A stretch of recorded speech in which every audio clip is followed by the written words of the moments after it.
Hi everyone and welcome. Welcome to Pink Lady Presents It Ain't Over Till You and I Say It's Over. And we're not going to say that for a long, long time. With me today is a delightful group of people. First of all, a beautiful lady, Lauren Marie Story. Hello. Hi, Pink Lady. And now, I'd like everyone to know that not only is Lauren a beautiful face and a great voice, which you're going to hear, but she has two great backup gentlemen. Lauren, will you tell us who they are? This is James Morgan. He's a good friend of mine and also my pianist for several months now. And we're keeping on working together, and we always enjoy it. Great. And this gentleman right over here is Victor Burquan. He is a very good friend of mine also, and he's my sub drummer. He works with me very frequently. Yes, and it's so much fun to have a group like yours here, because my audience likes the music that you're going to be playing and singing in a few minutes. Yes, ma'am. You started when you were very young. Yes, ma'am. I've been singing ever since I was little. I used to watch a ton of musicals, and I discovered that I could pretty much exactly mimic Debbie Reynolds when she sang and Singing in the Rain. And then I developed a huge joy for it. My father was a folk musician, but I really hated the kind of stuff that he would play for me. I thought it was so dull and awful, but jazz just electrifies me the way that no other music can. Well, and also now you said you came from a very creative family. Yes. We have your dad, who was a folk singer. And he was also a cartoonist for Disney. And my mother is a mural painter. She does, people's houses, like plants and trees on people's walls. And I like that. She's very talented. I want a number. You got it. You never know what you're going to find in our show, everyone. So there was a line I was reading in your bio, and it said, "Sometimes I had a heartbreak in life." What was that about, Laura? I think it was more about me relating to this kind of music because it's about expressing frustration. During a lot of time periods, I feel like, especially in the 30s when nobody could eat, and the 40s when everybody was, unfortunately not home, and everyone was struggling a lot, and I think a lot of beautiful songs were written out of all that frustration. And I had a lot of frustration growing up because I always felt like I was born in a different era. Like I'm not really meant for this decade, I guess. Like you came from another time machine and they just popped you here and you really didn't belong here. Yeah. I get it. I'm dating myself, but when I was on the school bus, I had a CD player and I was listening to Billie Holiday while everyone else was listening to hip hop. So that's right. I didn't really. Well, how young are you? I'm 35 actually. Are you listening, everyone? She's dating herself. I don't think so. You look like you're 16 from my point of view. That's very kind. I have good genes. I'm thankful for that. But it's been a long road for sure to feel comfortable with who I am and being okay with. I don't have to like everything that everybody else likes. Right. And this music really speaks to me. It really does. Now you also have something that I think all of us out there would like to thank you for your family, because every male in your family was a Marine. Every male member of my family was in the Air Force. Air Force. They actually detested when I married Josh because he was in the Marine. Yes. Well, at least have a Marine in there somewhere, everybody. Well, Marines are pretty infamous for making fun of every other branch, so they weren't all that thrilled. From my audience, through me, I'm going to thank you for their service. And then, guess what, everyone? This adorable young lady is married to a Marine. Yes! So now, how long is your husband still in the Marines? He's been out since 2010. Okay. We actually met in film school. I'm also a filmmaker, and that's how we met, and he's a voice actor now. And we have had 10 very long, good years together. Wow. Wow, I love that. Now, what does he do now? Is he still voiceover? And he does a lot of audiobooks. That's his bread and butter. And Right now, I do have a day job. I work in the film industry. What do you do? I work in the art department. I help the graphic designers design all the signs for all the TV shows you watch. And but I'm kind of hoping to make music more my full-time thing. Well, now, where can people find your songs? Well, we have some songs for sale on Bandcamp. If you go to satinragdolljazz.bandcamp.com. And we're going to put the beautiful poster up. That is Thank you. adorable. That's actually mine. I designed that. Really? Yeah. Oh my goodness. And Yeah. it says Satin Doll. And then what does it say? It's Satin Ragdoll and the Misfit Toys is the name There of my you go. group. We're usually a 5-piece band, but we can expand or be smaller or bigger depending on the venue. And if someone wants to get a hold of you guys for, weddings or any event at all, how do they do that? We are everywhere at Satin Ragdoll Jazz, the @ symbol Satin Ragdoll Jazz on Facebook, Instagram. We're pretty easy to find. I love that. We're now going to hear from Lauren and her great group here. We'll be right back. At one time or another, every family is faced with mobility issues for a loved one. Call Before You Fall is here for you with all the safety and mobility solutions your family needs. Come see Alex in the Call Before You Fall showroom, or if you can't, they'll come to you in one of their fully stocked service vans. So put your mind at ease today. Call Alex at 1-800-829-1491. Remember, be on the safe side. This tune is called I'm Beginning to See the Light. It was written in 1944.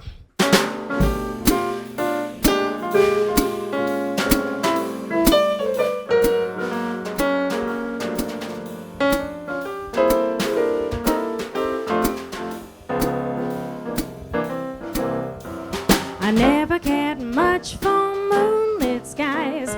I never winked back at fireflies.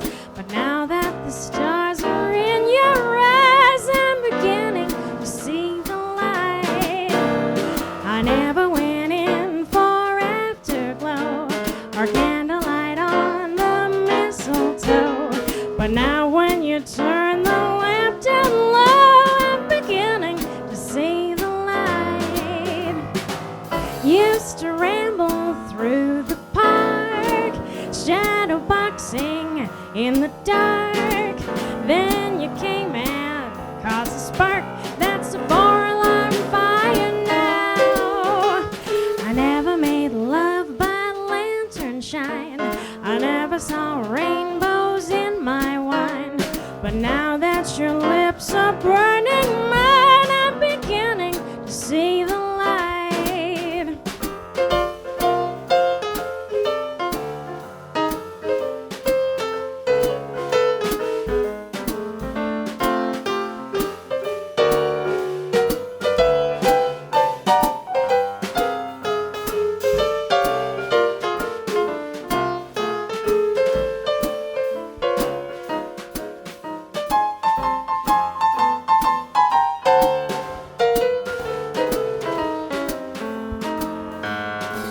Used to ramble through the park, shadow boxing in the dark. Then you came and caused a spark. That's a 4-alarm fire now. I never made love by lantern shine. I never saw rainbows in my wine. But now that your lips are burning mine, I'm beginning to see the light. Oh yes, I am beginning to see the light. I'm beginning to see the light.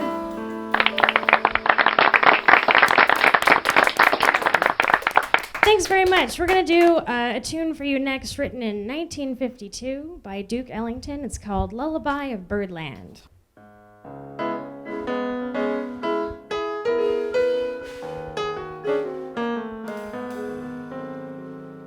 Oh, lullaby of birdland, that's what I always hear when you sigh.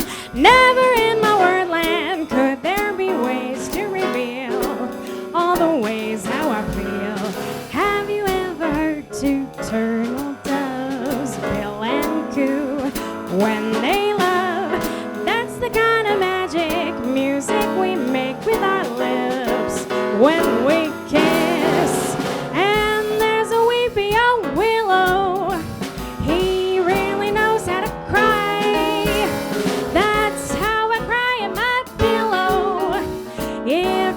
should tell me farewell and goodbye. Lullaby of birdland, whisper low, kiss me sweet, and we'll go flying high in birdland, high in the sky up above, all because we're in love. And there's a weepy old willow, he really knows how to cry. That's how I cry at my pillow.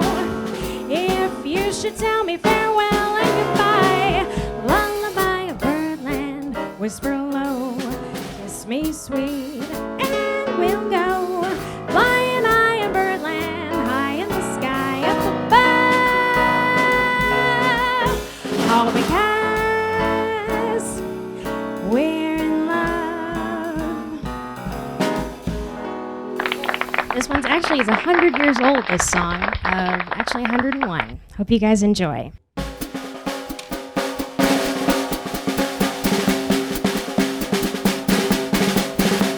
After you've gone and left me crying, after you've gone, there's no denying you feel blue, you feel sad, you'll miss the dearest pal you've ever had.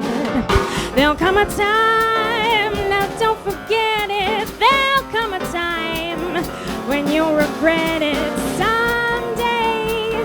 When you feel lonely, your heart will break like mine and you'll want me only after you've gone, after you've gone away.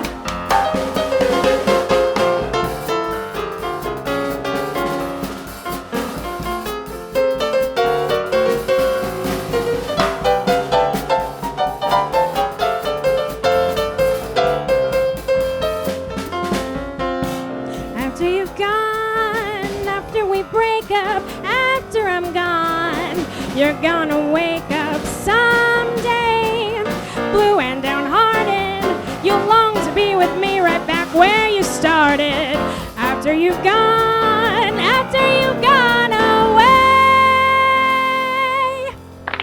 Woo! Thank you. Ooh, wow, wow, wow, wow, wow, wow. Thank Wow. you so much. You know, in life, there is a reason why people meet people.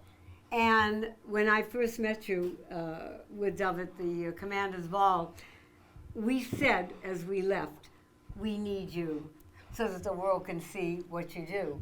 Thank you so very much. We'll be right back. From infants to seniors, AdvantagePlusCaregivers.com provides quality, compassionate caregivers that you can depend on. And for those departing the hospital, our transitional care service delivers significantly improved patient outcomes. So if you or someone you love is in need of home care, call 1-800-687-8066. AdvantagePlusCaregivers.com. We're all about the care. We're going to go to art school today. So with my partner, Chaplain Dove, and I, we welcome you to Lives Well Lived. And today's life that's well lived is my lovely friend here, Elaine Virchik. Hi. Hello and welcome to us. Thank you for having me. Elaine, you moved to LA in what, 1966, I think? 1966, we moved because my husband wanted to leave New York, and we moved. I moved reluctantly, and I've been here ever since. Now, you Are started... you glad you came? I am very glad. You don't I miss the snow and the sleet and the ice? Don't miss it. No. Don't miss it at all. You were doing interior design for a while. I went to Woodbury University here for interior design, and I did interior design for 20 years. 20 years. It's not a little time. And 20 years. yes, it's a long time. And Was it commercial or homes it was or what? residential. Residential. And I decided that I felt that I'm in the wrong, direction. I didn't enjoy it anymore. Uh-huh. So I decided to go back for my master's in psychology. At 48 years At young. 48, Very and cool. I figured you're never too young to change. No, you're not. Never too old to change careers. So I am now a practicing psychotherapist Oh, in wow. Beverly Hills, And where do you practice? Woodland Hills? In Beverly Hills. Beverly Hills, In okay. Beverly Hills, yes, and I love it. I just love it. And what is the name of your practice? Elaine Verchick, marriage family therapist. There you go. There you in go. Beverly Hills, yes. Now, a marriage therapist, so it's all about relationships and. It's about relationships, families, Okay. individuals. I work with that whole group. I do relationship issues, major depression, eating disorders, anxiety, all of that. Wow. Yeah. So in our case, Yeah. the problem we have is I try to do too much for her and she tries to do too much for me.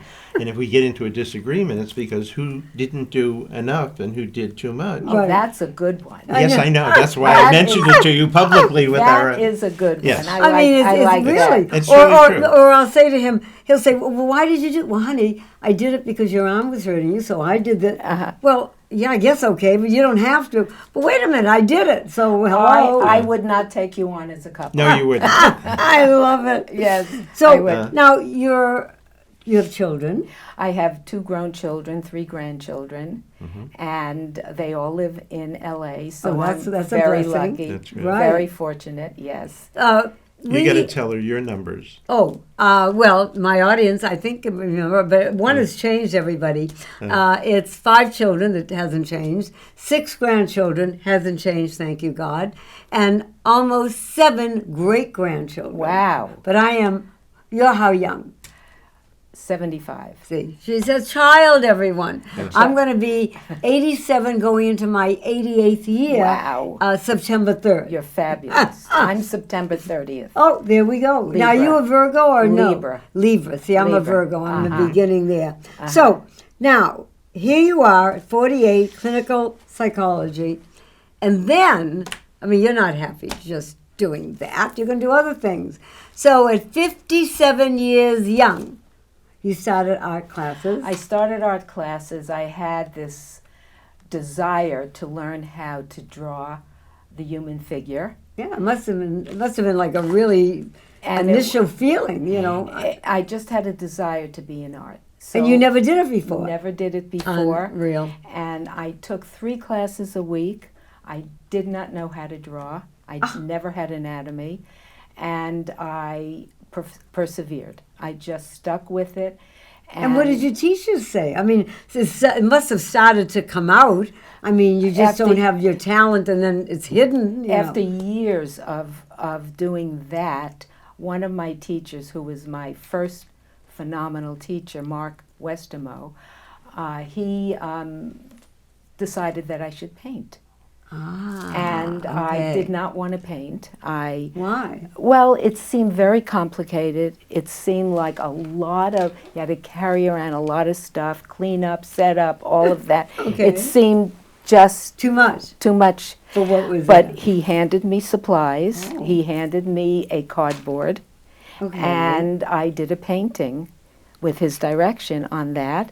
And I've been painting and drawing ever since. I still do both because I have to learn what I don't know. Right. Yeah. That happens to be a very good attitude. Yes, because people say to me, "Why are you still taking classes?" Well, Because I have to learn. I was going to say Yes. I mean, I would never have asked you that because to me, to take a class for anything, to keep the brain active, I mean, and just to keep Just doing about it. any profession now, Right. there's continuing education. You Right. have to stay up and Continuing. learn what you don't know. I've been taking classes for the last, in one thing or another, for the last 40 years. Now, your passion, because I'm looking at the different pictures and our audience is going to start to see them.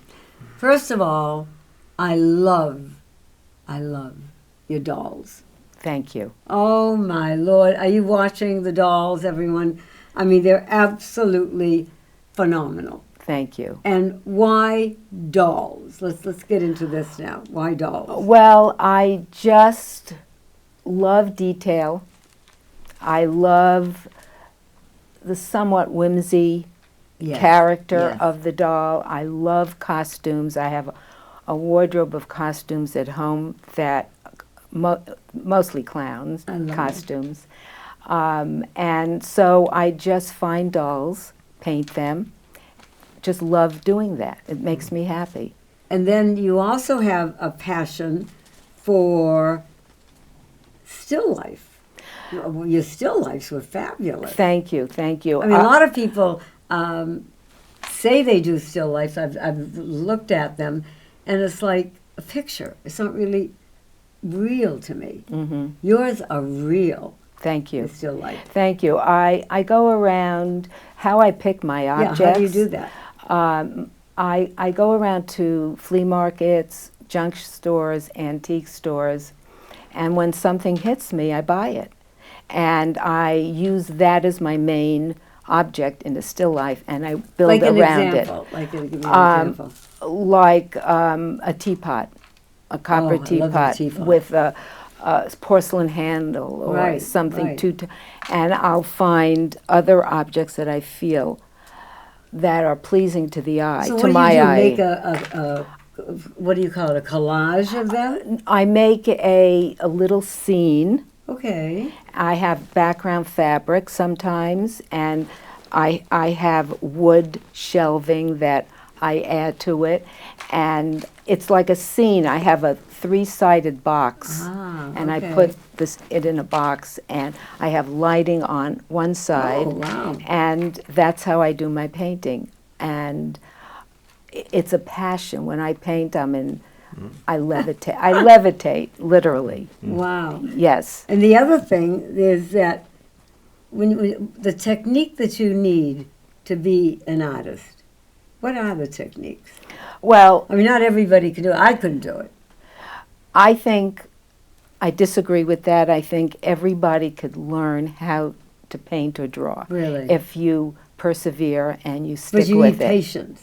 A lot of patience and perseverance. You have Don't to go. have Now, you're not going to be patience. doing that one, that's for sure. I I'll know. tell you. I You know. really have to go through the maze Right. in order to get to the end. And so that's what my technique is, basically classical realism and traditional.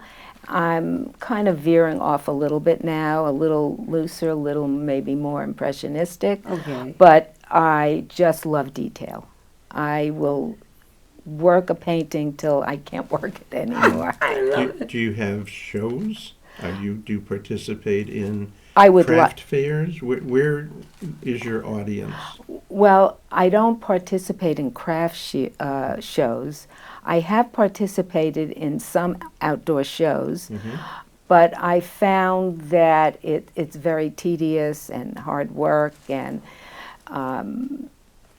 so I don't do that. So but you have a studio? I have a studio Okay. at home, in my home.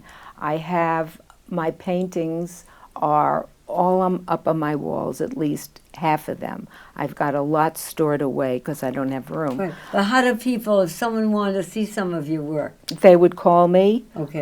And make an appointment to come see my work. and how would they find you? They would find me through my website, which is Everchick, EverChick.com. And that's Ever Chick. Chick. And we'll have that on the screen so Right. that they Thank can see you, it. thank you. And they can, through my website, they can call me, email me, and I do portraits. And Well, one thing that you do that I'm saving for last here are your clowns. And to me, those clowns are so real. thank They you. are absolutely, I mean, we saw them, we go, oh my Lord, they're fabulous. And from the clowns, you went, I mean, you're not going to believe this, everyone. She went to clown school. I went to Tell us about that. I went to clown school about 10 years ago. I just figured, I grew up going to Barnum and Bailey Circus in Madison Square Garden with my brother, who took me every year. Right. And I guess it imprinted Okay. the clowns. And so I decided to go to clown school to become a caring clown, to entertain children in hospitals and Tell everyone your name, Elaine. My name is Effie. Effie the the clown. clown. Yes. And so I've entertained in residential facilities, and I've done charity work as a clown. and it's just a passion.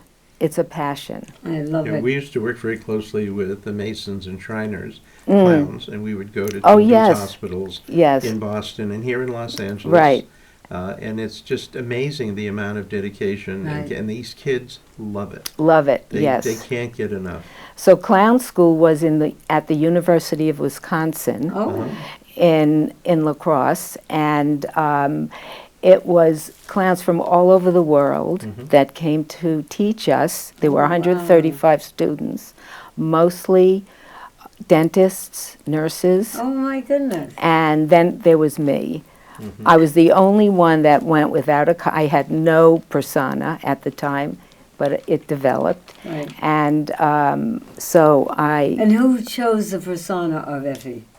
me. You did. Oh, okay. yes, I just took everything in for the week, and I saw and I bought some pieces of clothing, and You put it There you together. I put it together. I I put love it it. together. What would you say at this stage in your life you've yet to do that you really want to do? One is my practice, helping people, and the other is painting. Ladies and gentlemen, art is in the eyes of the beholder.